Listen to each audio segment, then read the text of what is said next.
মামা 5টা টাকা দে, চা খাই দুজনে মিল্লা জিল্লা। আমি 5 টাকা পামু কই? বেটা বলো, তুই 5টা টাকা দে, তোর চা খাওয়ানোর দায়িত্ব আমার। তোর আজকে আমি চা খাওয়াবো। 5 টাকা থাকলে তো আমি নিজেরটা নিজেই কিনা খাইতারি। তাহলে খা, যারটা যে কিনা খা। তোরটা তুই কিনা খা, আমারটা আমি কিনা খাই। যার যারটা হেই খাও।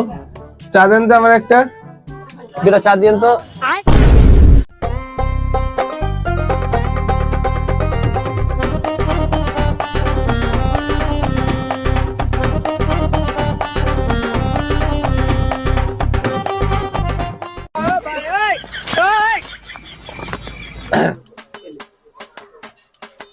বেটা তুই 5টা টাকা লেগে বেটার 5টা টাকার ক্ষতি করলি। 5টা টাকা দিলে আজকে দুজনে মিলে জিলে এক কাপ চা খাই যাতাম। 5টা টাকায় গোস।